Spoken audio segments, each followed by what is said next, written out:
notice, David, that I'm not a host, so...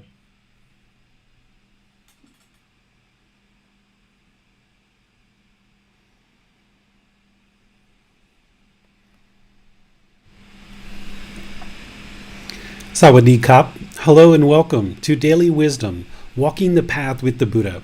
Today we're doing a special class titled Developing Your Practice, Developing Your Breathing Mindfulness Meditation Practice, because it's been quite a while since I've taught meditation and how the Buddha taught this throughout his life, which leads to enlightenment. And this particular meditation, Breathing Mindfulness Meditation, is the primary style of meditation that the Buddha taught.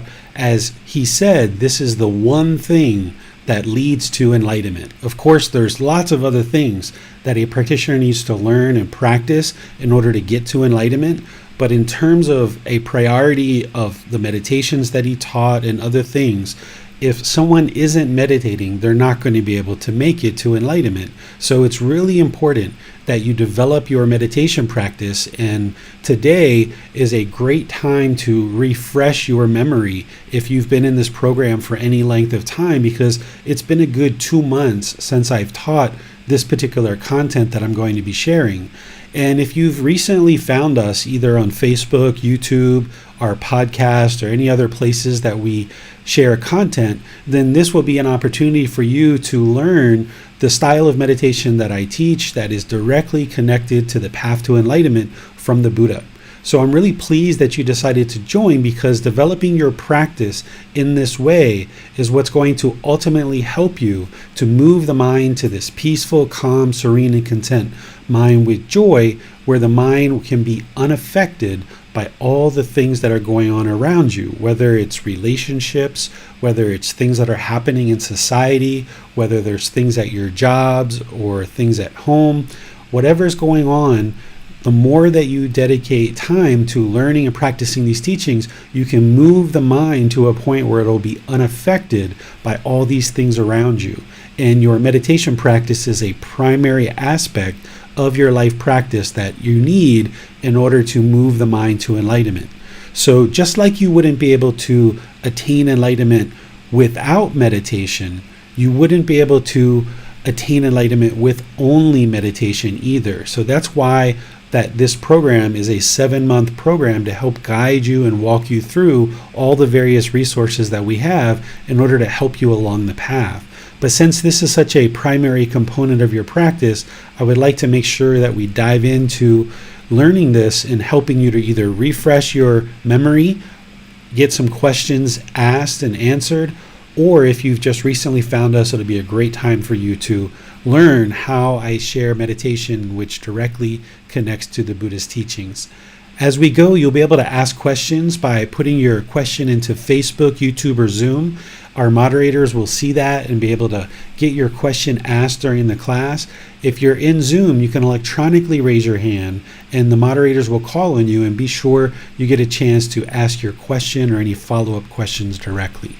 So let's go ahead and start to explore some aspects of meditation to help you develop your meditation practice. In understanding meditation and developing your practice, it's important that we start with a common definition, a common understanding of what meditation is. Because there's so much impermanence in the world, so many things are not permanent and fixed. Everybody looks at things in a different way and has a different perspective on things. Whenever I'm teaching a certain topic, I always like to start with just defining what it is that I'm actually teaching to make sure that we have a common understanding of what things are. So in this case, since we're talking about meditation, I like to define what is meditation so that when I say the word meditation, you know what I'm talking about. And it might not necessarily match with what you currently understand as meditation. Or it might not match to other people when you talk to other people about what meditation is and what meditation isn't. So it's really important as we talk about different topics in this program to really lay down a foundation to make sure we're talking from a common definition and a common understanding. So here, some basics about meditation is let's just get a common definition of what I'm referring to when I share the word meditation. This is a technique that is actively used to train the mind to either eliminate certain unwholesome qualities or cultivate various wholesome qualities in the mind. This is done through a dedicated, independent, purposeful training session. And this is typically done in the seated, lying, standing, or walking positions. So when you go for a drive in your car, it might be relaxing for some people to drive, but this isn't meditation. Or if you go for a jog or a run or a bike ride, this might be helpful for the body and the mind, but this isn't actually meditation. Or if you go gardening or you go do something like this or shopping or something, this may be beneficial to kind of lighten up your day, kind of allow you to focus on some other things, but it's not what I'm referring to as meditation. It's not what the Buddha referred to as meditation. I don't usually teach much Pali, but let me just share this one word of Pali. When the Buddha talked about meditation in the Pali Canon, they used the word bhavana. The word bhavana means to develop or cultivate. So that's what we're talking about here when we talk about meditation, that we're developing the mind, we're training the mind, we're cultivating the mind, right? So whenever we're meditating, we're involved in a dedicated, independent, purposeful training session to either eliminate certain qualities or cultivate certain qualities. And I'm going to talk to you in a bit about breathing mindfulness meditation and the other forms of meditation, about exactly what are we eliminating from the mind and exactly what are we cultivating, because that's utterly important. When you're developing your meditation practice, you need to understand what is the purpose, what is the goal, what are you looking to achieve. So here we're just talking about generally what is meditation, but later we're going to be talking about the goals of what you should be doing in each individual meditation session.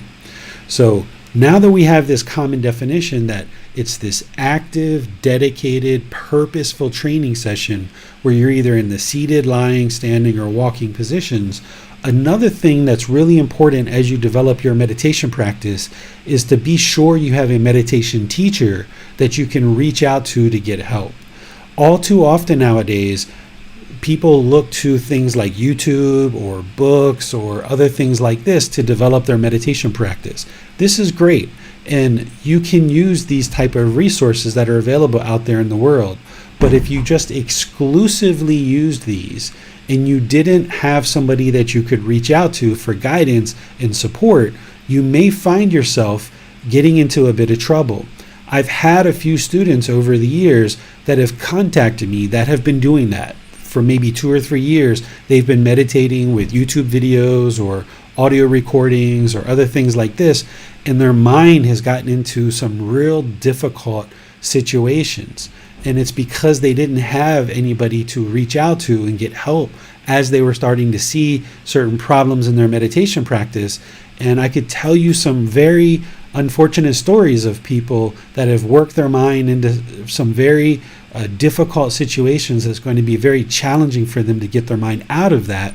Whereas if they would have just had a meditation teacher to reach out to occasionally, to check in with, even if you share a question with your teacher and they say, that's completely normal, keep going, that can be some reassurance to help you know that you're on the right track and you've got that relationship with somebody that you can just check in with occasionally as you're progressing on this path. So be sure that you have somebody, whether it's me or somebody else, that you feel that you can trust and that you respect and that you feel has a good understanding of this path, so that you can check in with them and get support as you need along the way. Now, once you understand what meditation is, now it's time to talk about the different types of meditation, because the Buddha, or Gotama Buddha, taught 4 primary styles of meditation. And you can see these in his teachings if you end up looking closely at his words from the Pali Canon. The first type of meditation that he taught is breathing mindfulness meditation. This is a priority in his practice, in his path to enlightenment. He prioritized this style of meditation over all other meditations. It doesn't mean these other meditations aren't important and that they're not needed, but you're going to need to learn breathing mindfulness meditation as a way to develop your practice, because without this style of meditation, you wouldn't be able to eliminate one of the primary problems that you are experiencing as an unenlightened mind or as an unenlightened being. Because the primary problem that the Buddha discovered that causes discontentedness is craving, desire, attachment. It's craving, desire, attachment in someone's own mind that causes all the discontentedness. So when you experience anger, sadness, frustration, irritation, annoyance, guilt, shame, fear, boredom, loneliness, shyness, resentment, jealousy, any kind of dissatisfaction in the mind, this is all coming from craving, desire, attachment. And without understanding that and diving into the Four Noble Truths, which we teach back in chapter 4, without understanding that and practicing to establish right view and understanding the Four Noble Truths, you wouldn't understand how you're causing your own discontent mind. But once you understand that, then you also understand that the solution is to eliminate craving, desire, attachment. And that's what breathing mindfulness meditation does. Because what craving, desire, attachment is it's the mind longing for something with a strong eagerness. It's the mind chasing after the objects of its affection. Well, when you're in meditation and the mind is supposed to be focused on the breath, but it goes to the past, this is the mind having craving, desire, attachment. It's longing, yearning with a strong eagerness. It has a certain object of its affection. It doesn't want to stay in the present moment. It wants to go to the past. And what you're going to be doing in breathing mindfulness meditation is cutting that off, letting it go, and bringing the mind back to the present moment. It's kind of like jerking the mind back to the present moment. But then the mind's going to maybe want to go to the future. Again, longing, yearning with a strong eagerness. The objects of its affection, it's chasing after something, the future. And where you observe that and the mind's not on the breath, you jerk it back, you cut it off and let it go. Or if there's any thoughts or ideas or perceptions that come into the mind during meditation, you cut that off and let it go. It's like jerking the mind back to the present moment. And the breath is the present moment.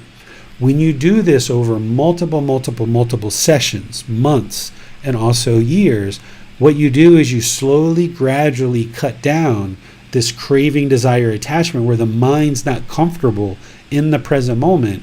And as you do, you're going to notice that the mind becomes more calm and more peaceful. During meditation, it's not a time to actually relax the mind. It's not a time to just zone out, become lazy. It's actually an active, dedicated, purposeful training session that you're aware of where the mind is. And if it's not on the breath, then you need to cut that off and let it go, bringing the mind back to the breath, jerking the mind back into the present moment. And over time, this helps you to eradicate craving, desire, attachment. There's other things that you need to do as part of this path to eliminate craving, desire, attachment as well. But this is a primary focus of the path. This is one of those unwholesome roots that you are eliminating as part of this meditation.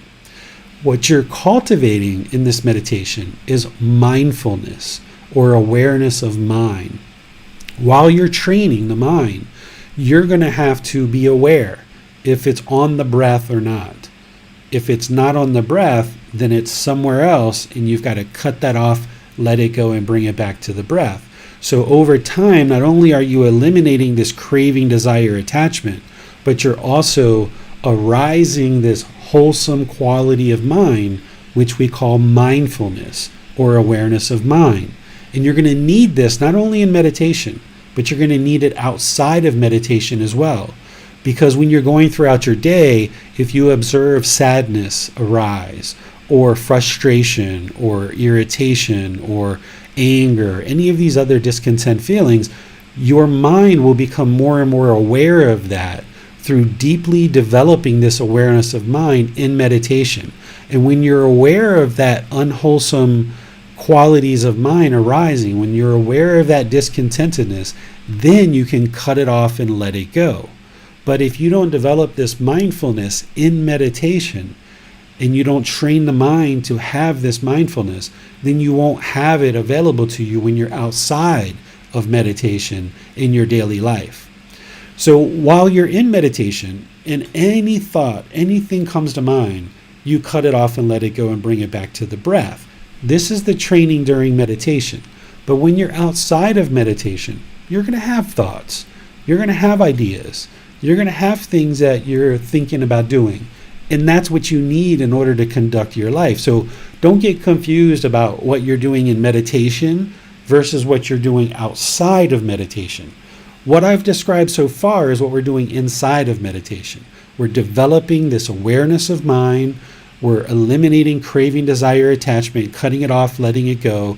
This is going to help develop concentration or singleness of mind. The mind is going to become more and more focused, more and more refined, more and more concentrated. And as a result of letting go of craving, desire, attachment, it's going to be more willing to reside in the present moment. But outside of meditation, when there's a thought that comes up, if it's a wholesome thought or a wholesome idea, then that's fine. That's completely normal. If you have an unwholesome thought, that's where you're, with your mindfulness, you become aware of it, and then you cut it off and let it go. For example, if you're sitting on a bus and you see somebody come in and you start judging them and you start looking down on them just by their appearance, and you're aware of that, that's an unwholesome quality. You cut that off and let it go. You say, nope, I'm not gonna judge this person. That doesn't make sense. This is a human being. I should have nothing but loving kindness and compassion for this person. I'm not going to judge them, right? If you notice anger starting to arise, and sometimes you can feel the bodily sensation of anger or frustration, you can observe it just as a bodily sensation. And when you observe it there, outside of meditation, you cut it off and let it go. And as you do that more and more outside of meditation, eventually you get to the point where those discontent feelings won't arise anymore, because you've jerked the mind back, you've cut these things off, and you've let them go. It's like trimming a wild bush, and you trim that wild bush back further and further, all the way to the root, all the way to the stump, where it will no longer grow ever again. But you can't get to that outside of meditation if you haven't done the work inside of meditation. So while we're in meditation, anything that comes to mind, you don't label it, you don't judge it, you don't try to figure out where it's coming from, you don't try to analyze it, you don't feel guilty or shameful that your mind is not on the breath, because the mind needs that training. If it's not on the breath, that just means it needs more training. So wherever you notice that the mind is off the breath in meditation, you cut it off, let it go, and bring the mind back to the breath. This is going to cultivate your awareness of mind.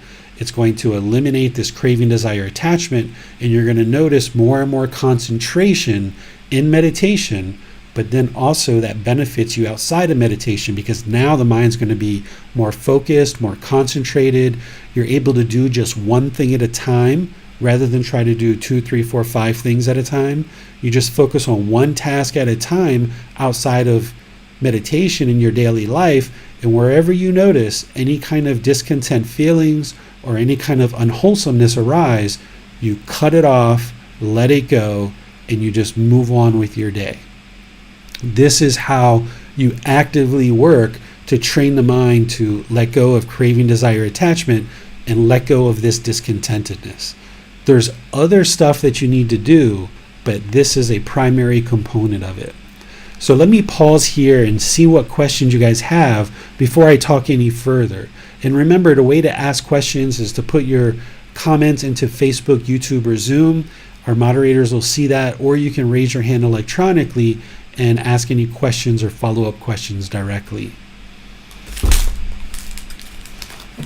I was wondering about the act of cutting off thoughts.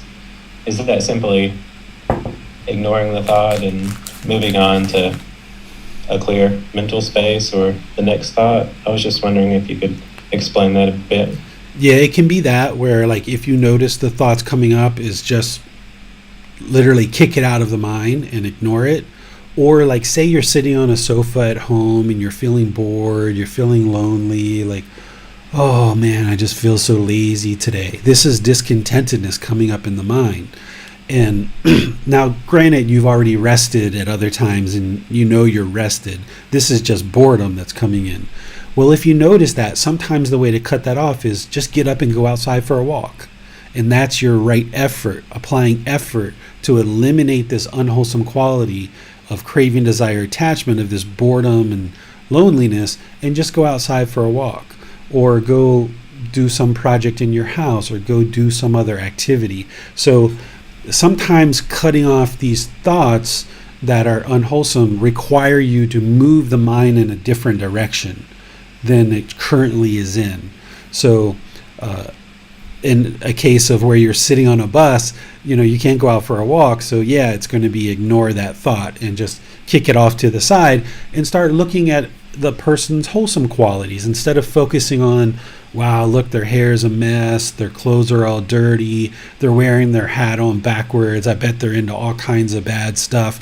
The mind can kind of look at these little things that are just simple things. The person just chose to wear their hat backwards, and their hair just doesn't look the way you expect it to look.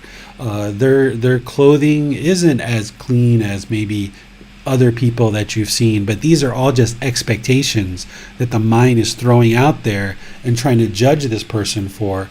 So instead, kind of look at the wholesome qualities, like, oh wow, this person's so lovely, look at how polite they are to their partner, or look at how they're just politely walking through the aisle and being sure not to hurt anybody as they're stepping through the aisle. This is so kind of them. So sometimes you have to take that unwholesomeness that the mind wants to identify all these disgruntled things to focus on and just say, nope, we're not doing that today. We're going to look at the positive side of this situation. Because an enlightened being is always going to be able to see the positive side. They're not going to look at the negative side. They know that it's there. They know that it exists, but they choose not to focus on that, especially as it relates to a person or an individual. You choose to focus on the positive side. Or if you're in a group and the group makes a mistake and you guys don't meet your goals and objectives, instead of sitting there and complaining about all the mistakes that everybody made and how we didn't meet our goal and objective, an enlightened being knows that those mistakes are in the past, and the best thing you can do is now focus on solutions of how to move this group forward and actually achieve the goal that we set out for. So always focusing on the positive, focusing on solutions rather than the problems. And I suppose that as we encounter unwholesome thoughts, that's a very important lesson as well, to practice non-judgment toward ourselves. Right, because as you're learning this path, especially early on, it's a lot of work. I would never describe anything about the Buddhist teachings as easy, but I wouldn't describe it as difficult either. But even though it's not easy at the beginning, the first 6 months, a year, maybe even longer for some people, it's quite challenging because you're trying to kind of reinvent how you've done things your whole life. If you've been living for 30, 40, 50 years, however long you've been in existence, you've had a certain way of doing things. And while that's created discontentedness in the mind, it is a certain way that you've been doing things, and the mind wants to hold on to that. It doesn't want to let go of these old habits and this old conditioning that the mind has. So that's where the real struggle is that the mind has this inward fighting, this inward struggle, this inward conflict where it's trying to hold on to these unwholesome qualities and these unwholesome habits that we've had. And there's this other side of the mind that's trying to let go of all that stuff. And as you're trying to let it go, it's quite challenging. So even though intellectually you might have learned the Buddhist teachings about things like the 5 factors of well-spoken speech, and you might have learned that, and it makes so much sense, and you can see how important it is to talk that way with everybody in your life. But for a good 6 months, a year and a half, however long, you're not quite able to do that. each day you're shedding the old habits more and more, and you're bringing your practice up closer and closer to the Buddhist teachings. But it's going to take many months for you to shed all these habits that you've had in the past. And when you see that you're not practicing the Buddhist teachings, rather than allow that guilt or shame or frustration to come in, just know, like, okay, I'm not there yet. I'm a work in progress. I'm aiming to improve here. I've got goals, I've got objectives to improve my speech and use these 5 factors, but I'm not going to be able to do that at the snap of a finger. And I'm just going to constantly work at this and keep going and not allow anything to dissuade me in that process. Thank you, David. That's all the questions we have for now. Okay, so let's talk about the second most important meditation practice that the Buddha discussed. He talked about loving kindness meditation as being the second highest priority of training that any practitioner could undertake as part of this path to enlightenment. And the reason why is because this particular meditation deals with eliminating anger, hatred, and ill will. And there's all these other lesser versions of that, right? Like frustration, irritation, annoyance. So some people might say, well, I don't hate anybody, right? I don't wish anybody any ill will. Yeah, but there's still some people that you get annoyed with when you're around them. They just, you get annoyed based on the way they function. So it maybe not be hatred, but there's some other lesser versions of that. There's even things like jealousy or resentment. And the Buddha talked about how loving kindness meditation addresses those as well. So loving kindness meditation is where, rather than sitting and just focusing on your breath, cutting off thoughts and letting it go the way that we do with breathing mindfulness meditation, here you're actually cultivating in the mind this genuine interest in seeing all beings be well. You have this genuine interest in seeing beings be peaceful, be safe, be well, and be free of discontentedness. And we do this with rings. You start with yourself, and then you move out and you create these larger and larger rings of including people who that you have difficulties with, people that you do have anger, hatred, or ill will, or any of these lesser versions towards. They may even be people that are completely out of your life that you haven't seen for 5, 10, 20 years, but the mind is still holding on. And that anger, hatred, ill will that's holding on in your mind, it's actually harming you. It's not harming that person. It's harming your own mind. So what loving kindness meditation is doing is training your mind to let go and eliminate any anger, hatred, and ill will. And then you can arise or cultivate this loving kindness or this active goodwill for all beings to be well. This genuine interest in seeing all beings be well. And what I suggest for people to do is that if you're just starting out on this path, or you're not quite comfortable and confident in your meditation practice yet, is develop your breathing mindfulness meditation first. And that can take a good 4 to 6 weeks or maybe longer. And get into the habit of 2 to 3 meditation sessions where you're able to meditate upwards of 30 minutes or more. And you're going to need to build up to that. Typically when people first start, they're at 2 or 3 minutes, 5 minutes, 10 minutes. Over time, as this snowball gets moving, as you start getting this underway, you'll notice that it'll get easier and easier for you to meditate for longer and longer periods of time. And I suggest you do this without actually timing it, that you just sit for meditation and then you meditate, especially in the evenings or weekends when you have free time. You can just meditate. Maybe look at the clock beforehand and look at it afterwards, just to kind of know, maybe once a week, how long you've been meditating. But you would like to build up to 30 minutes or more with breathing mindfulness meditation, and you're doing that 2 or 3 times a day. And when you got some consistency on that and you're feeling really settled in your meditation practice, then that's the time to bring in loving kindness meditation. And I teach loving kindness meditation in this program as well. We're going to be doing that next week on Wednesday. So if you would like a refresher on loving kindness meditation, or if you've never learned loving kindness meditation with me or with a teacher, then be sure to tune in at the same time next week or watch the replay so that you can learn loving kindness meditation, because this is another vital, important component to your practice. These two styles of meditation are the two primary styles that every practitioner is going to need, because the primary problems in the mind are craving, anger, and ignorance, or unknowing of true reality.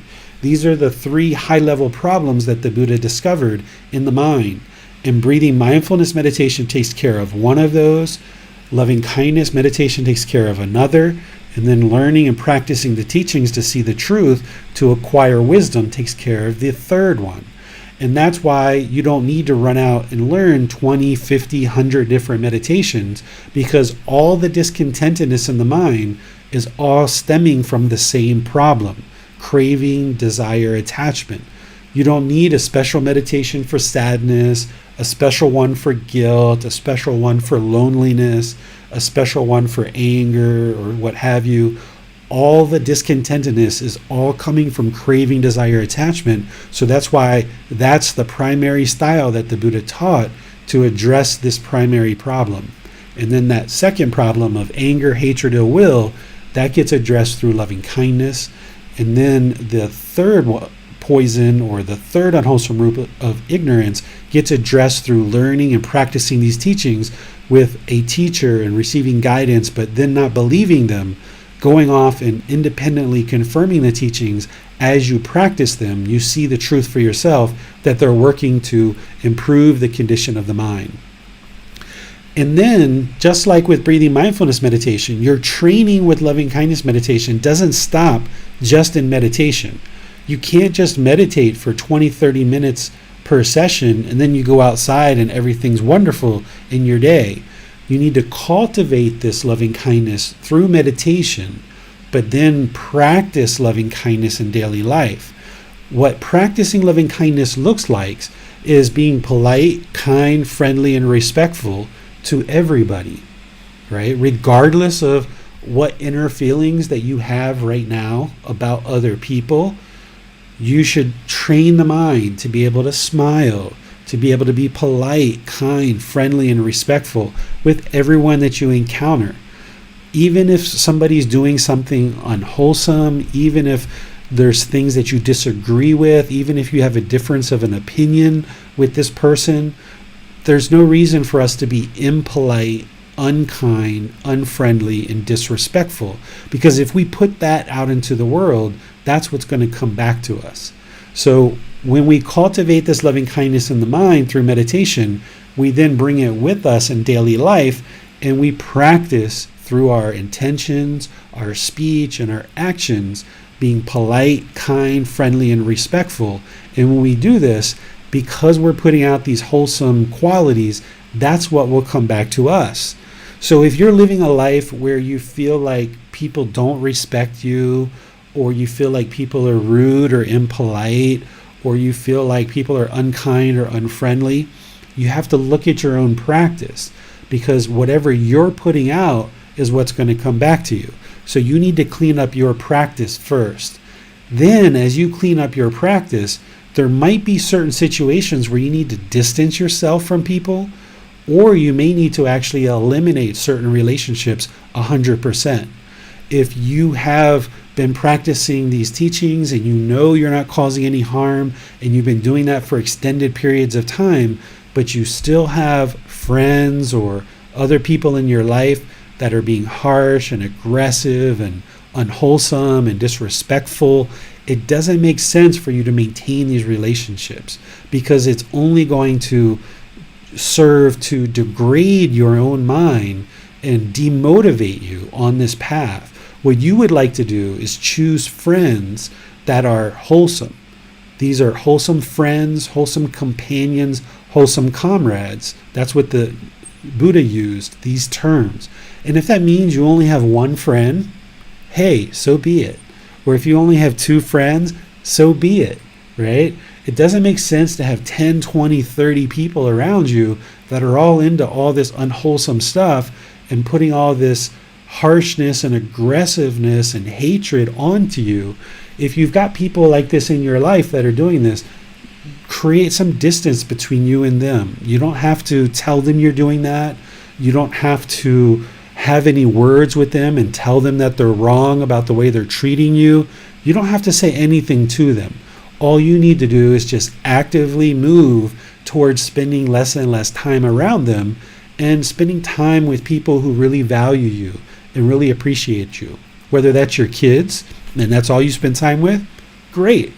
Or whether it's your children and maybe one really close friend or maybe one really close family member, then that's great.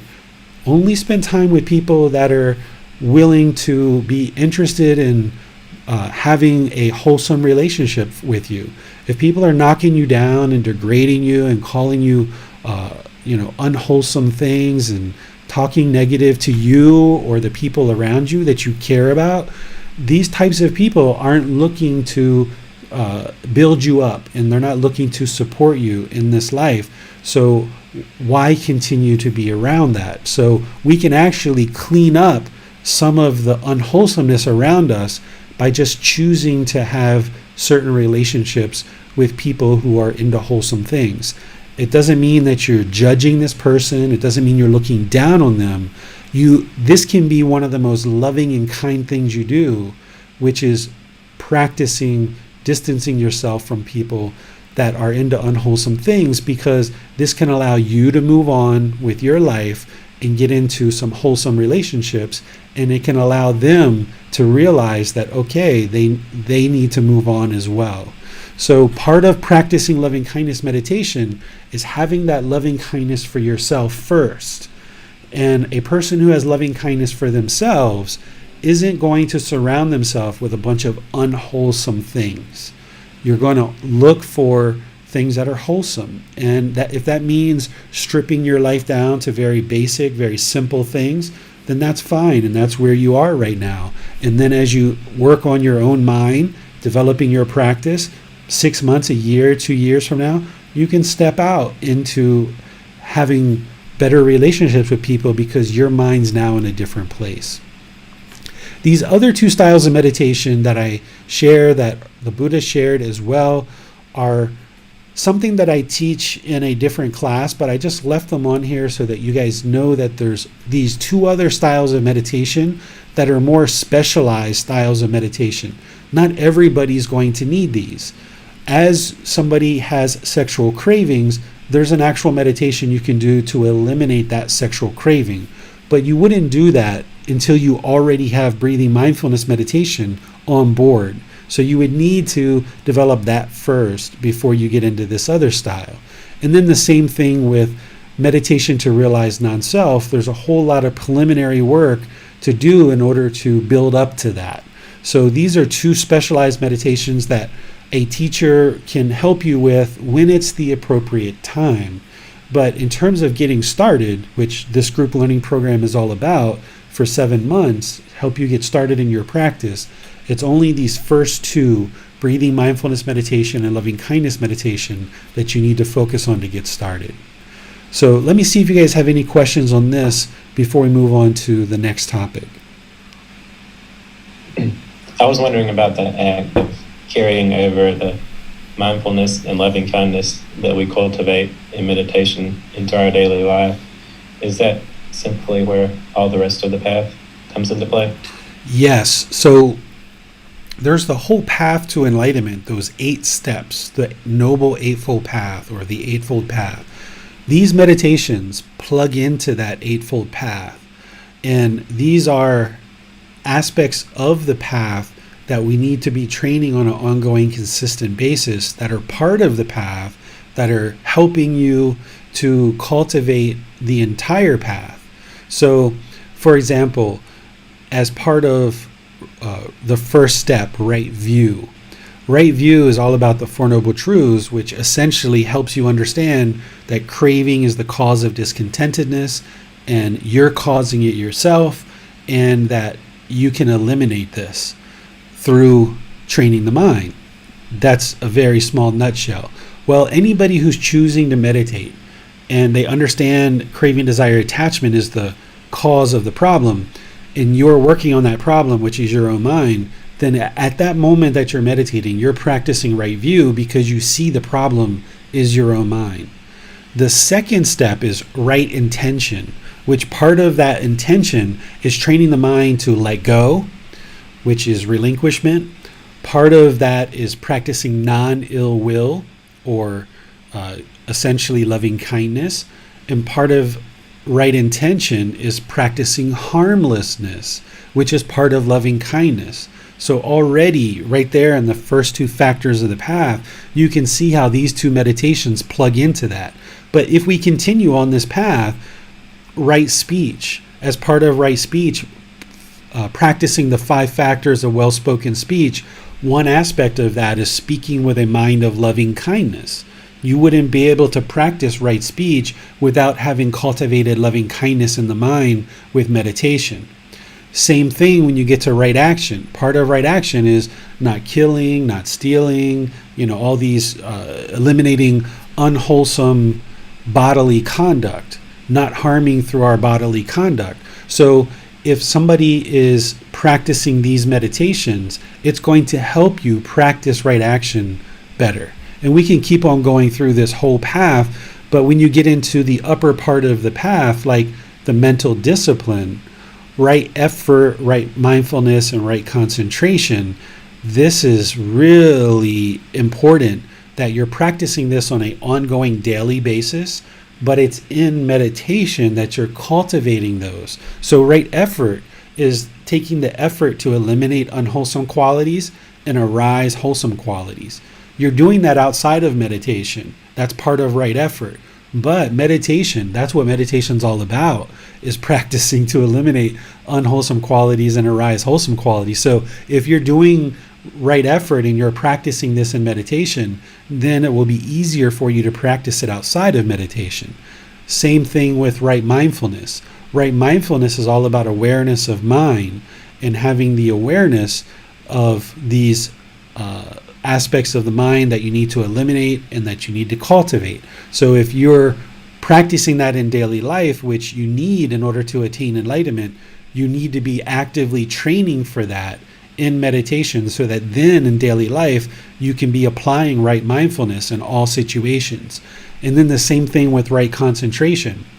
That's what you need in daily life, is to practice singleness of mind.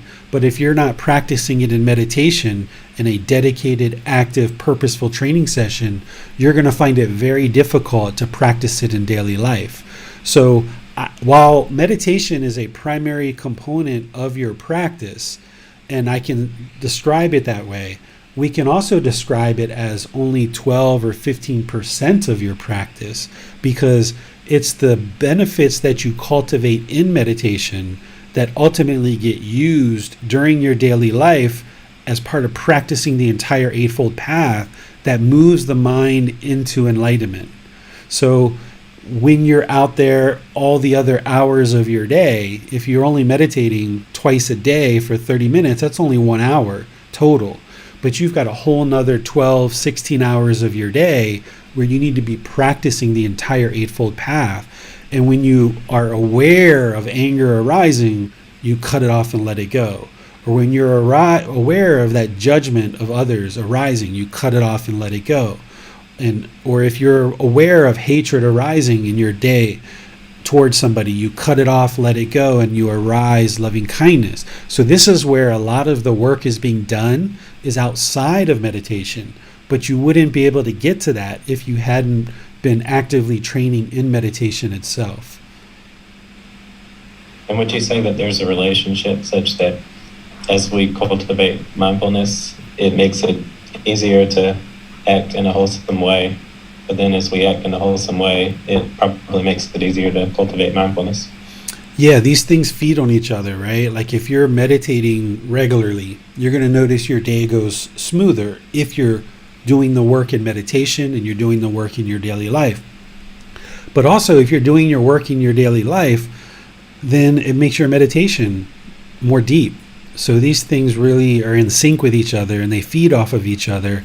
And this is why, like, if somebody was just meditating once in a while, or, just 10 minutes here and there, they're not going to see enlightenment. They're not even going to see the jhanas. They're not even going to get to those 4 jhanas. Likewise, if all somebody ever did was meditated, but they didn't practice the Eightfold Path in daily life, they're also not going to see enlightenment. And they're also not going to see the jhanas. It's not until you start putting all of these things together, this entire path, that you start seeing the jhanas. And the jhanas are a way for you to know as a practitioner, you're putting things together, you're headed in the right direction, and it's like the electrics flowing in the circuit. The switch hasn't been flipped yet, so to speak, but things are flowing, the juices are flowing. You're starting to put all this stuff together. So without all these things working together, you wouldn't be able to experience the benefits of this path. Thank you. There are no more questions at this time. Okay, so now let's go into some of the details of how to start meditation and conducting your meditation session. One of the things to keep in mind is I describe the body as being the employee and the mind as being the boss, or the mind is the boss and the body's the employee.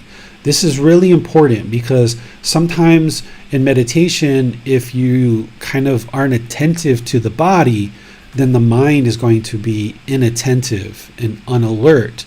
You need the mind to be attentive and alert because it's an active, purposeful, dedicated meditation session. So what you do is you relax the lower body, you relax the hands and arms, but you keep the upper body erect.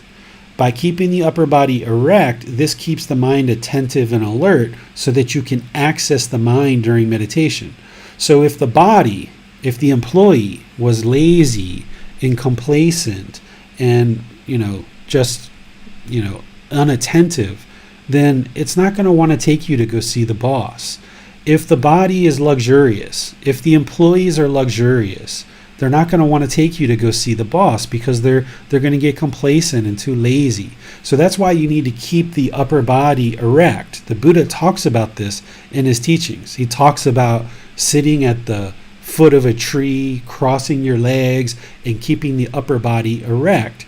The reason why is because it keeps the mind attentive and alert during your meditation. So think of the body as the employee and think of the mind as the boss. And you wouldn't want the body to be luxurious because they're not going to want to take you to go see the boss. But conversely, you also don't want the body to be in pain. You don't want to cause the employees pain because if you cause the employees pain, they're not going to want to take you to go see the boss, right? So if you're sitting and you feel pain in the hip or your knees or your ankles or anywhere else, don't just breathe through the pain. That pain is there for a reason. It's telling you something's wrong in the body. So shift the body, put a pillow here, sit in a chair, adjust whatever you need to adjust to get the body in a position where it's comfortable. That's the middle way. Not luxurious, not painful, but comfortable. And in this way, if you do that, you keep the employee comfortable. The employee will take you to go see the boss, right? But if the employee's too luxurious or it's painful, not going to take you to see the boss, and you're not going to be able to train the mind. When the Buddha talks about meditation, he talks about setting up mindfulness in front of you. This is awareness of mind. So if you just came in from outside and you just plopped down and tried to do meditation, it's not going to go as well for you as if you set up mindfulness in front of you. What mindfulness is awareness of mind. And the way you set up mindfulness in front of you is you kind of ease the mind into meditation. So here in Thailand, that would mean we come to our home or the temple or wherever, we're going to meditate, we take off our shoes, we maybe go use the bathroom, kind of relieve the body of any fluids, maybe go sit, kind of relax, kind of shift the body, get it comfortable. Maybe we do some chanting as a way to kind of ease the mind into meditation, and then we start meditating. For someone else, they might choose to do a little stretching of the body. Someone might choose to do some prayer or some other things like this. But essentially what you would like to do is kind of ease the mind into meditation, where you're slowly starting to become aware of the mind rather than just plop down into meditation. So this is really important for you, that you kind of gradually start becoming aware of the mind, rather than you're outside into some busy activity and now it's like someone flips a switch and boom, you're inside and trying to meditate and be super calm and peaceful. You need that kind of transitionary period in there to set up mindfulness or set up awareness of mind, where you're gradually starting to become aware of the mind. When it comes to time, frequency, or schedule of meditation, you're not going to be able to permanently meditate for the same amount of time, the same frequency, or the same schedule. It's not possible. So if you set up for yourself to meditate at 8 a.m. every day in the morning, you might be able to do that for a period of time, but it's not going to be permanent, because things in your life are going to shift. So what I suggest you do is you have kind of like anchor points, like maybe in the morning and in the evening. Those are two anchor points where you meditate, and you look to meditate those 2 times during the day. And if you happen to miss a morning session, then that's okay, because you've got one in the evening. Or if you happen to miss an evening session, then you've got one coming up in the morning. But those are kind of like your 2 times, but they're not fixed times, because you don't wake up and go to sleep at exactly the same time every day. So don't put pressure on yourself to stick to some rigid schedule. And then be sure not to set an alarm for your meditation. If you set an alarm for 20 minutes or 30 minutes, the mind's either going to be sitting there wondering, is it time yet? Is it time yet? Is it time yet? Or you're going to be really deep in meditation, getting all kinds of benefit, and then the alarm's going to go off, when you could have actually gotten a lot more benefit out of your meditation had you not set the alarm and just meditated for as long as you need. So in whatever situations you can meditate without an alarm, that's best. But of course, in some situations you might have to go off to work, or you might be meditating during a lunch break or something like that. So where you need an alarm, go ahead and do it. But on the evenings or the weekends, whenever you're off work and you don't need an alarm, don't use one.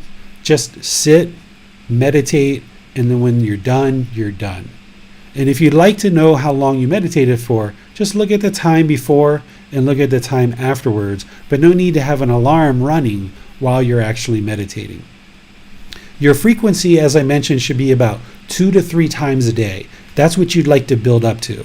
And if you're not there now, it's okay, but keep making efforts, keep striving, keep applying dedication and energy towards building up your practice, where you can be meditating 2 to 3 times a day. This is where you're going to see the most benefits. If you meditated once a day, that might be a good starting point, but that's not what's going to produce enlightenment. So even though that might be where you're starting, just know that you're working towards building up to 2 or 3 times a day. If you're noticing sleepiness during your meditation, you can take a couple of different approaches. One is you might just need to go to sleep and just sleep, because that's what the body and the mind needs. You haven't been getting enough rest. As you started meditating, you become very, very sleepy, and there's just no other way around it. Just go to sleep and get some rest. This is kind of common when somebody first starts meditating. The mind can be heavily polluted, it can be heavily defiled, and as you start meditating, you can just become utterly sleepy for 3, 4, 5, 6 months. But eventually you'll work through that. And if you get to a point where you would like to move past the sleepiness and no longer give in to that, like maybe you know that you've given your body and the mind enough rest, but the mind just becomes sleepy, you might decide to change positions. If you're in the seated or lying positions, you might choose to do standing or walking positions. This is how you get the mind to be more attentive and alert, by just changing positions. So if you sit down, you're meditating for 5 or 10 minutes, you notice you're falling asleep, there's nothing wrong with standing up or switching to walking. Just because you started with seated doesn't mean you have to stay in seated. So feel free to move your meditation position around based on sleepiness or even based on pain. If you're feeling pain in the body from sitting cross-legged, you can switch your positions. As you're meditating, you may notice physical sensations during the meditation. You might notice tingling in the body. You might notice that the head feels like it's larger and smaller. You might notice itches or scratches in different parts of your body. Those things are all impermanent. They're all temporary. If you can train the mind to be unaffected by those during meditation, that's really good for the mind. So if you're meditating and you just have this sensational itch that arises, just observe that it's impermanent and try to go 5, 10, 20 seconds and try to go the whole life cycle of that sensation to the point where your mind is unaffected by it. But if you can only go 5 seconds and then you have to itch it, okay, go ahead and do that. But then next time, try to go longer and longer and longer to the point where the mind is unaffected by these physical sensations that are arising in the body. This can be very beneficial for the mind. Even if you have little flies in the room or little gnats or something buzzing around you, if you can get used to being unaffected by the sound of that and just continuing to stay focused on the breath, this is going to help you in daily life, that when there's certain sounds that you disagree with, certain things that the mind doesn't like, you'll be able to block that out and ignore it and be unaffected by it because you've trained that in meditation. So when you hear that sound or when you feel those physical sensations, then use that as an opportunity to more deeply train the mind to be unaffected by these sensations that are arising. Same thing with visual stimulation. If you notice flashes of light or colors or things like this while you're meditating, just be unaffected by it. This is normal. As the mind is awakening, you can experience all kinds of visual stimulation. Sometimes people feel like they're special because this happens. The arrogance and conceit or pride kicks in. They want to talk to their teacher about all these miraculous things that they saw during meditation. This is all normal. Just remain unaffected by it and stay focused on the breath. These visual things are just the mind doing what it does, producing all kinds of colors and sensations and different things, and just continue to stay focused on the breath. You can ask me about them if you like, but my response is going to be just ignore it, stay focused on the breath.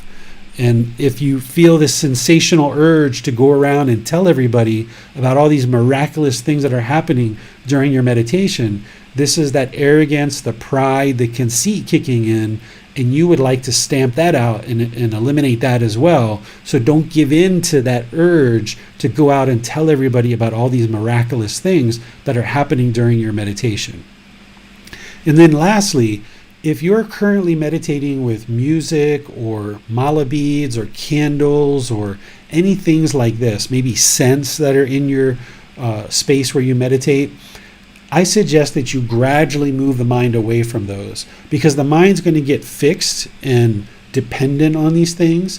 It's going to get attached to this, and it's going to want to meditate only when you have mala beads, or only when you've got music playing, or only when that special candle's burning, or only when there's that special scent that you're introducing into the environment. What you would like to do is train the mind to only need 3 things when you meditate: the body, the mind, and the breath. The body, the mind, and the breath. That's all you need. And you're always going to have those 3 things with you. Now, when you're just starting out, if you need to listen to the recordings that I've made with guidance to kind of guide you in meditation for the first 2, 3, 4, 5 months or however long, that's fine. That's what you're using to kind of ramp up your practice. But just know that you're going to need to phase that out at some point, where maybe you go 1 session with it and 1 session without it, 1 session with it, 1 without, and then eventually 1 session with it, 2 or 3 without, 1 session with it, 2 or 3 without, and then just keep expanding this more and more to the point where you just don't need the music, the mala beads, the candle, the scents, or anybody even talking to you or guiding you in meditation. Because sometimes the way people think of meditation is that someone needs to be talking to you the entire time of meditation. But this is just the mind trying to hold on that craving, desire, attachment. It's trying to hold on to something.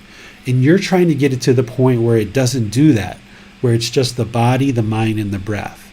And that's where you would really like to build up your practice 2 to 3 times a day, 30 minutes or more, just the body, the mind, and the breath. And that's going to take a lot of work to get that there. But as you do, you're going to see the benefits slowly but surely, so you'll know you're on the right path. That's why you don't believe what I'm sharing with you here. Instead, you go out and you practice it, and you see the truth for yourself that what I'm sharing with you works. And when you see that, then you have wisdom to know how to actually meditate, because you're going to see the discontentedness in the mind slowly decrease. Things that used to once create frustration or anger in the mind no longer have that. Maybe you're just a little annoyed. And then eventually you get to the point where it's the same situation, but you don't feel any discontentedness at all. And that's how you know what you're learning and you're practicing is the truth, because your discontentedness slowly decreases.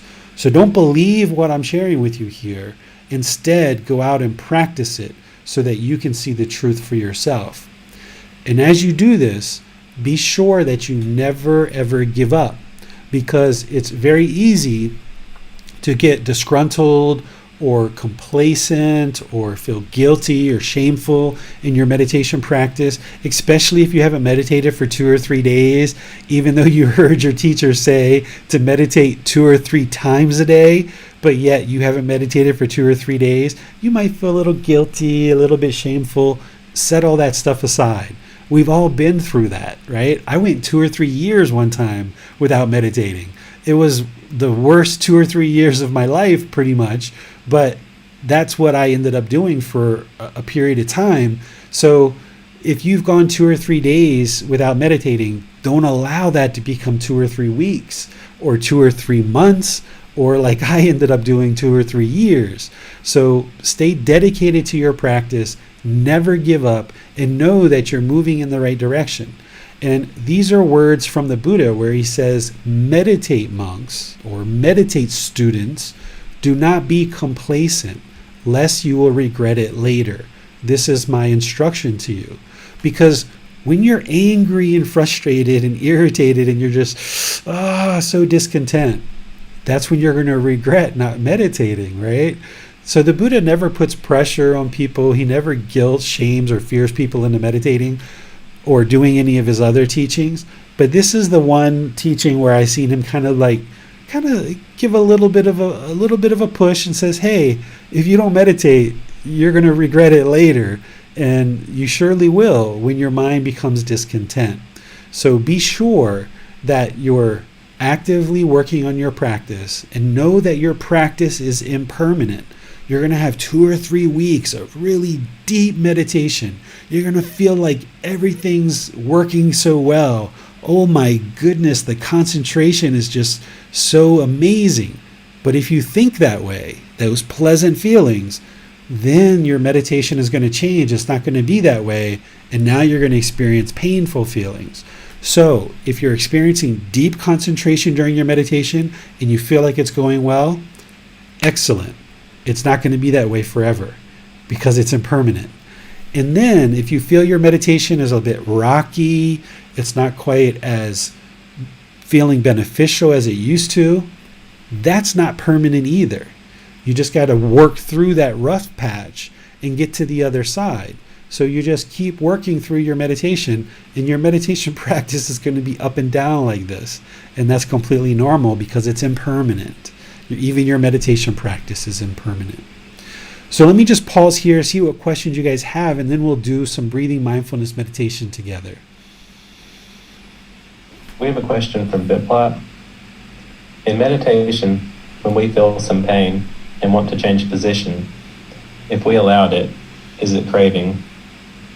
No, that's not craving. If you feel pain in the body, that's the body's way of saying, hey, Biplot, there's something wrong here. The knee doesn't feel comfortable or the ankle doesn't feel comfortable. And that's the body sending a signal to the mind, hey, fix this. Just like if you walk too close to a fire and you felt heat and you chose to pull away from the fire. That's not craving, desire, attachment. that's a wise decision to not be close to the fire. So if you feel pain in the body during meditation, change the body position, shift a bit until you get comfortable. I actually know a monk here in Thailand who everybody says is enlightened, and spending time with him, I would say that he was enlightened as well. He actually went a period of time for 7 days where he meditated continuously for 7 days. Never slept, never ate, never drank, never laid down, nothing, just seated position for 7 days. Well, he actually can't really walk now. He actually has to have other people helping him to walk. He can't even walk with a cane or a walker or anything. He has to have 2 or 3 people helping him to walk. Well, it's wonderful that he attained enlightenment, but we don't need to damage our physical body to create that. And the Buddha taught us that as part of his path to enlightenment, because the first 2 years of his training, he was taught to cause pain to the physical body.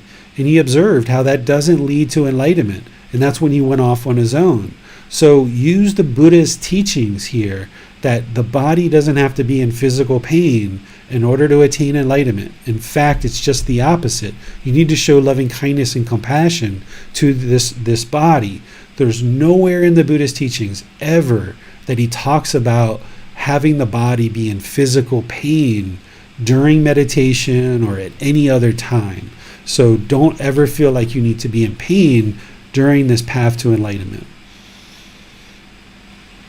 Manal has a question, so let's go to her next. Hi, Teacher David. So I do understand that the enlightened mind no longer craves permanence, and it's important to keep in mind in our path to remain unaffected by the impermanent nature of conditioned thoughts or feelings. Wanted to ask you if there would ever be a time or place in one's life on the path where they're able to see unconditioned experiences or experiences which clearly identify that this is unconditioned joy. Yeah, if you're just sitting around and you're just inwardly joyful with a smile on your face, and if somebody said, like, why are you smiling so much? I don't know, just smiling. There's no rhyme or reason. There's no condition that's created the smile or the joy. It's just there. It's just always present. And that's what an enlightened mind is going to experience, that there is no arising of this joy, there's no changing of it, and there's no fading away of it. And what happens as somebody is making their way on this progress or on this path is you see these glimpses where you might get a couple of hours or a couple of days or even a couple of weeks, even at some points maybe a couple of months, where you see that peaceful, calm, serene, and content mind with joy come in. Or you might see different aspects of that. You might see the peace come in for a few hours or a few days, or you might see the joy come in for a few hours or a few days. And as you get those glimpses, they're not going to be based on any condition whatsoever. They still might fade, they still might change, but that's just because the discontentedness comes in and kind of pollutes the mind and takes it out of that unconditioned joy. It's not yet, the mind's not yet fully enlightened. It's just getting these glimpses in the jhanas and in the first, second, third stage of enlightenment. It's getting these glimpses at what enlightenment looks like. So you might experience these unconditioned, peaceful, calm, serene, and content mind with joy at different times, like a light flickering, before you experience a year or two with no discontentedness whatsoever. And that's where you'll know for sure, okay, the mind looks like it's enlightened. But you're not going to try to convince yourself of that. You're not going to have pride or arrogance that that's occurred. You're just going to know that, it's been good 2, 3, 4 years since I've experienced any discontentedness. That's pretty cool. Okay. But as soon as you get prideful or as soon as you're like, oh, I'm not having discontentedness, so I feel happy. Oh, that's a condition. The mind is getting this happiness based on the condition of not experiencing discontentedness, so it's not yet enlightened. So you just have to get to the point where, that's interesting. Okay, no discontentedness for the last 2 or 3 years. Nice to see. All this work is paying off. So you have to train the mind to not even get excited about the fact that you've eliminated discontentedness. Seems to be all the questions we have for now, David. Okay, so let's go ahead and do breathing mindfulness meditation together so that you guys can experience this. This is what we'll typically do on our Wednesdays. And 2 Wednesdays from now, we'll just go straight into breathing mindfulness meditation. So go ahead and make your lower body comfortable. If that means you're on the floor with crossed legs or you're in a chair like I am here, up to you how you sit. Everyone doesn't have to be in the exact same position. That would be permanence, not possible. If you're in a chair, you might have your ankles crossed or you might have your feet flat on the floor, totally up to you. Make that upper body nice and straight and erect. Put your right hand over your left with your thumbs together. And if that feels comfortable for you in your lap, then use that. But if that doesn't feel comfortable, maybe place your palms on your thighs or your knees. Maybe the arms go on the armrest. Wherever your hands and arms feel comfortable, it's almost like they just don't exist. You just would like them to be completely disengaged. So the lower body and the hands and arms are completely unengaged. The upper body, you're maintaining the erectness of the spine, which keeps that employee comfortable but yet engaged, so it'll take us to go see the boss, the mind. So close the eyes and start breathing in through the nose and out through the nose. Nice, steady, consistent breaths. Breathing in and out.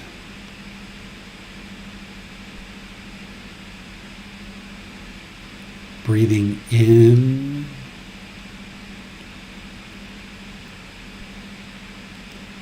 and out. Your breath isn't going to necessarily sync up with the guidance that I'm giving, so you just breathe in naturally. Breathe in through the nose, experiencing the full breath, and then wherever you're ready, transition to the exhale, out through the nose. Breathing in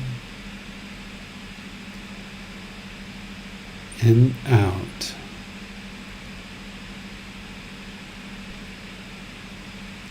I'm going to do some chanting just to ease us into meditation, setting up mindfulness in front of us. You're welcome to join in with the chants if you know these, or just continue to breathe in through the nose and out through the nose, establishing a nice natural breath.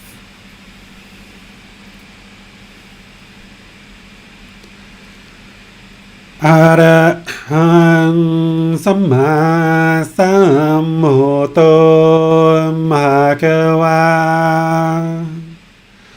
Bhutang Bhagavantaṃ Abhivateyami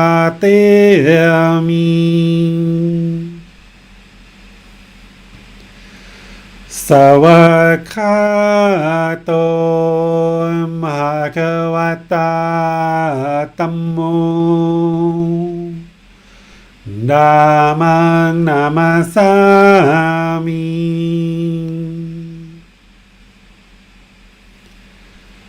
Supatipano Bhagavato Savaka Sangho Sanghang Namami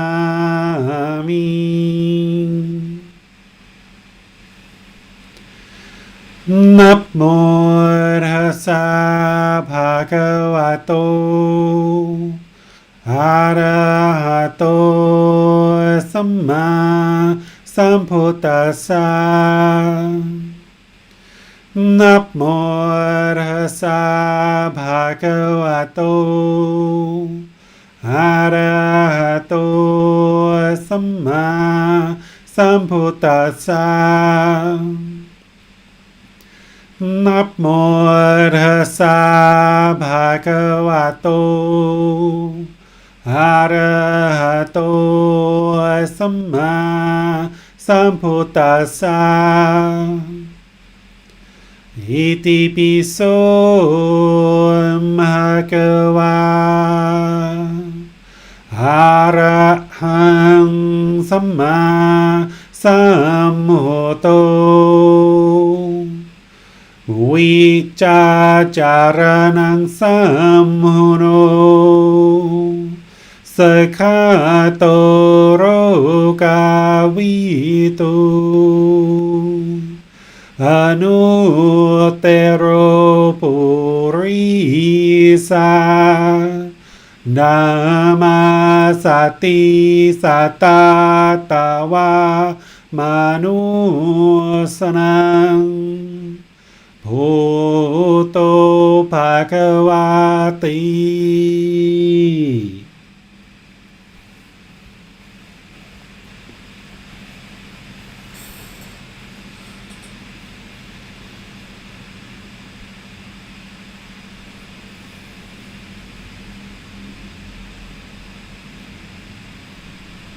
Should be breathing in through the nose and out through the nose.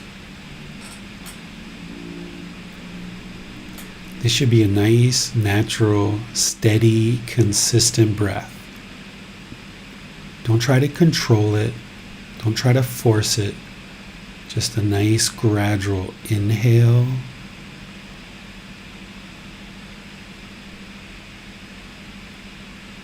and exhale.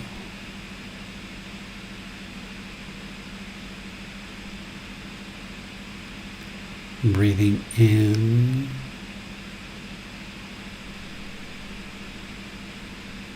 and out. Now start to focus the mind on the breath, the sound of the breath, or sensation of the air moving into the nose. This is the present moment. Focus the mind. Fixate the mind on the breath, the present moment. Breathing in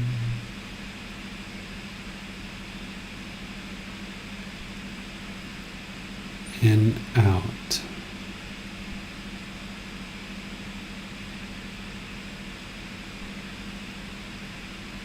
Wherever you notice the mind is not on the breath, cut that off, let it go. Come back to the breath. No need to feel guilty or shameful. You haven't done anything wrong. That's just the mind having craving. It's longing. Cut it off, let it go, and come back to the breath, the present moment. Breathing in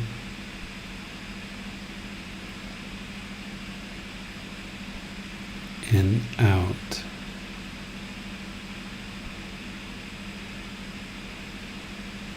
The mind may even want to hold on to this voice. I'm going to be quiet so that you can do the work. Go inward. Observe the breath. Fixate the mind on the breath. Wherever you notice it's not on the breath, cut that off, let it go. Come back to the breath. Breathing in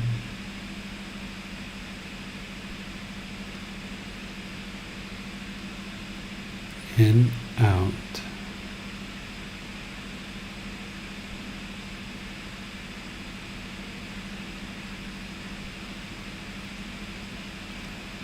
You have nowhere to go.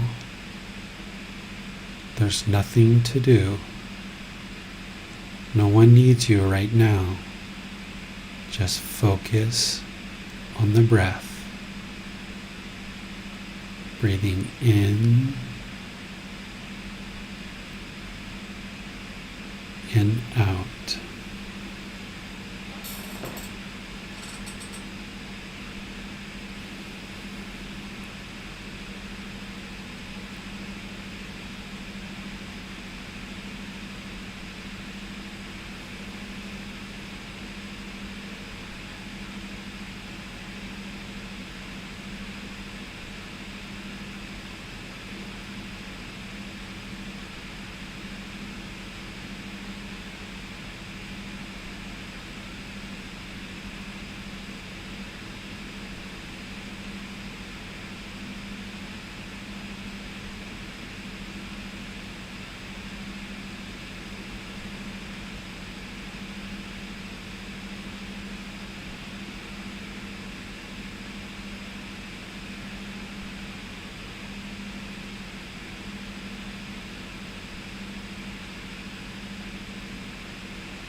ระหังสัมมาสัมพุทโธภะคะวาพุทธังมหากัมมังอภิวาเทมิสวากขาโตมหากัวตาธัมโมธัมมังนามาสามิสุปฏิปันโนมหากัวโตสาวกสังโฆสังฆังนามามิ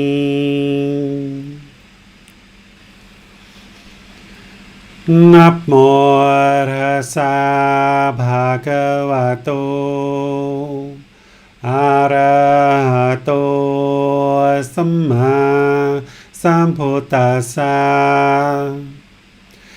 นะโมตัสสะภะคะวะโตอะระหะโตสัมมาสัมพุทธัสสะ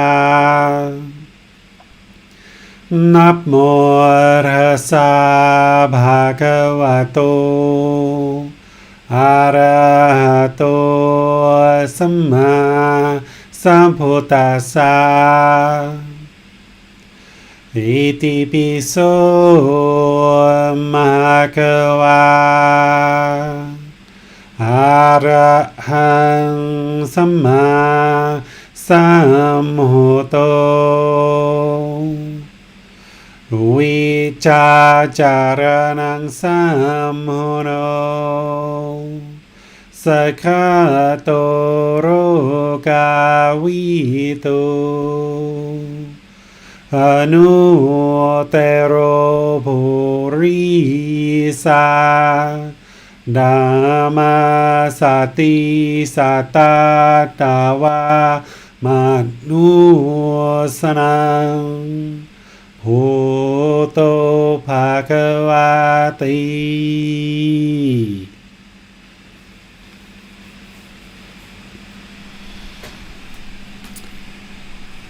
As you guys start to make your way out of meditation, the mind may want to determine if that was a good meditation or a bad meditation. This is how the unenlightened mind typically works. It wants to label things. It wants to consider that either a good meditation or a bad meditation. Don't fall into that trap. Just look at it as, I just meditated. That's it.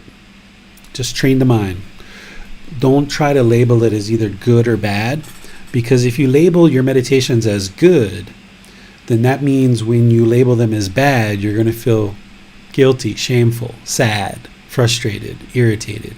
So as you're making your way through your meditation and as you come out of your meditation, don't try to determine if it was a good or a bad meditation. Focus on the breath. Focus on training the mind to stay focused on the breath.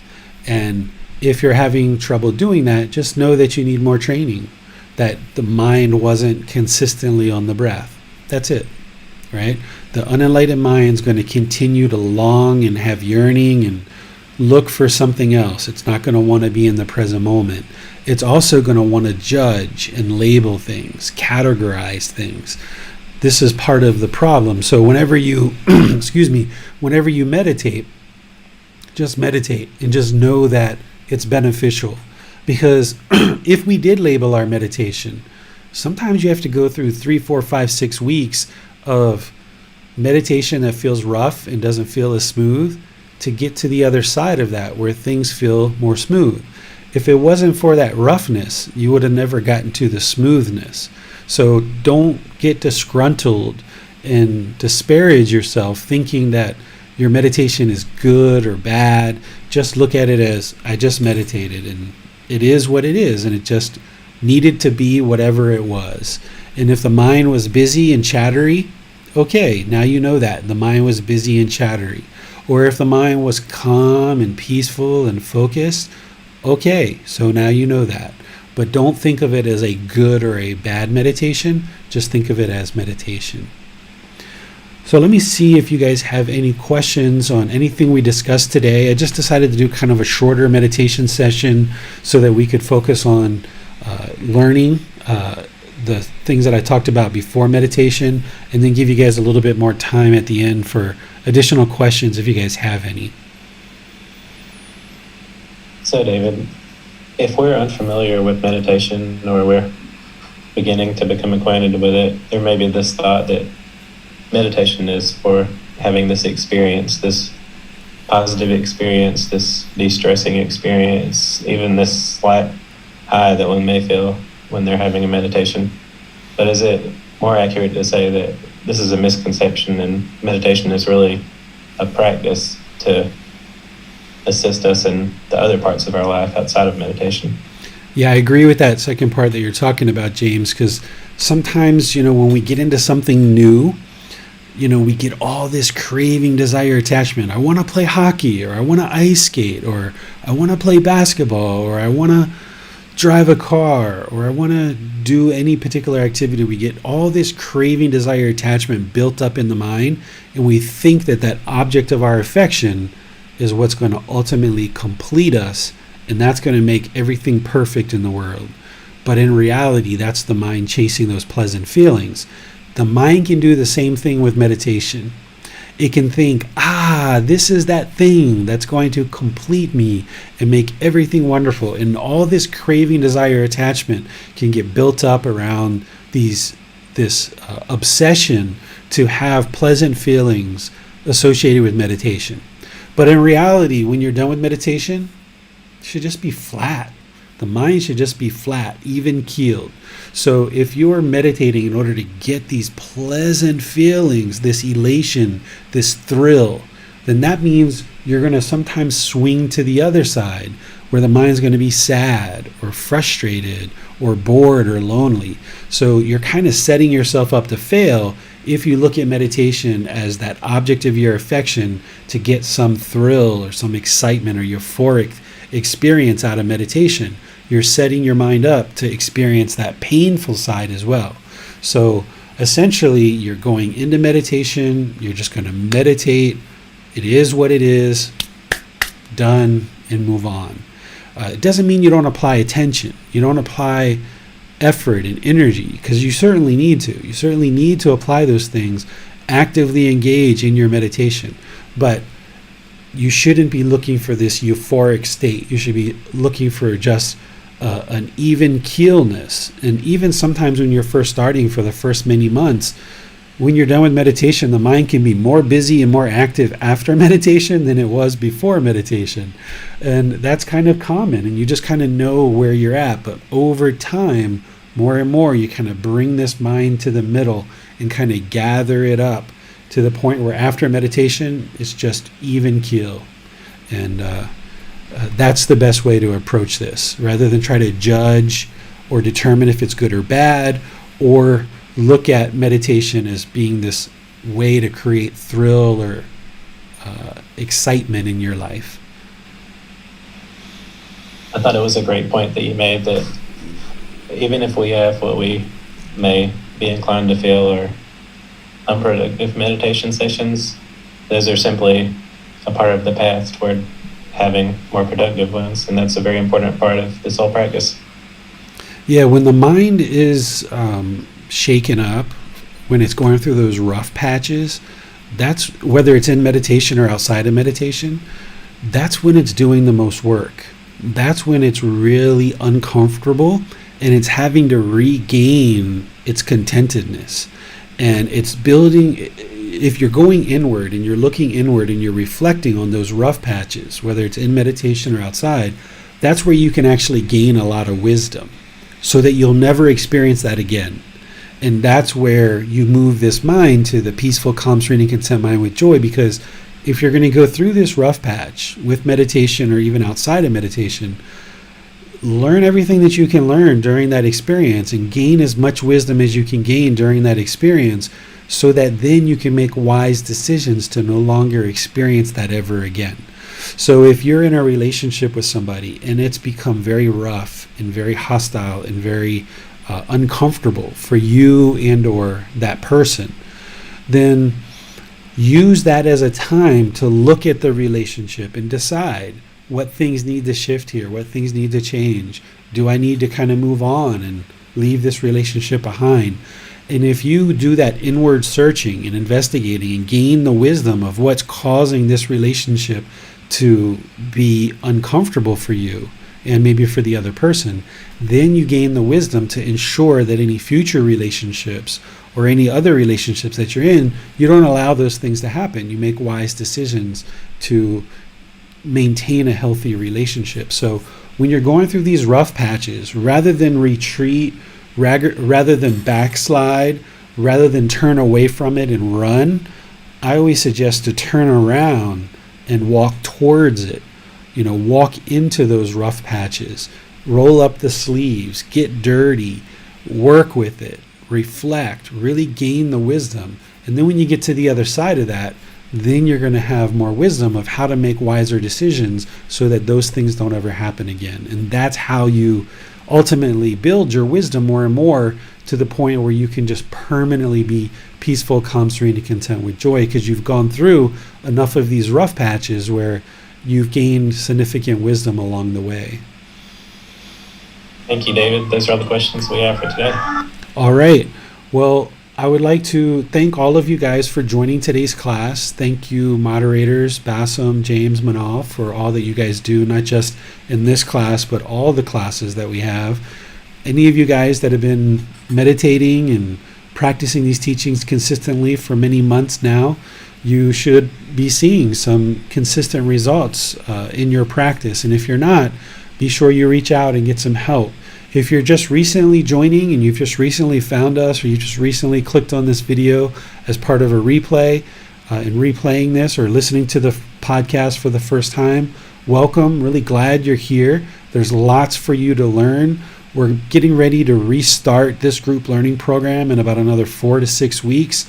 So you're welcome to come in on the tail end of this here and kind of start getting used to meeting on Sunday or Wednesday or listening to the replay.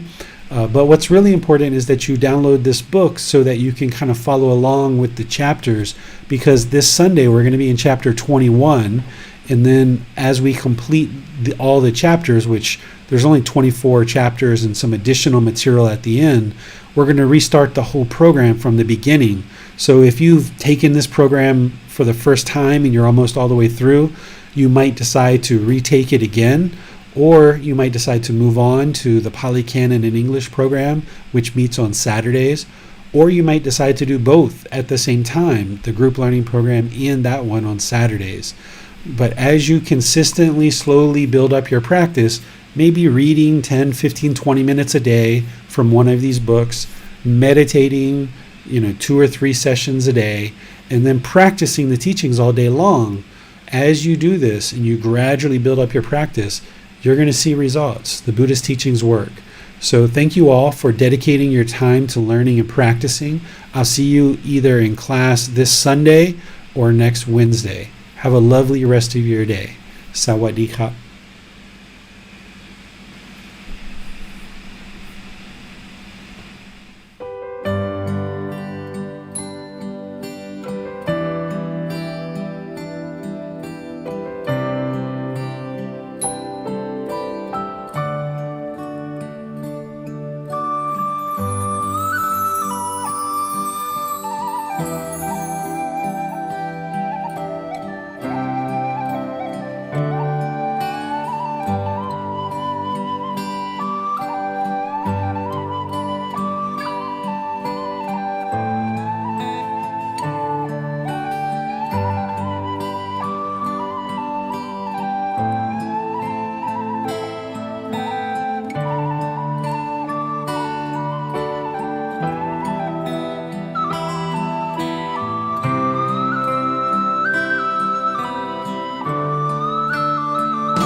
Thank you again for watching. Enjoy your meditation.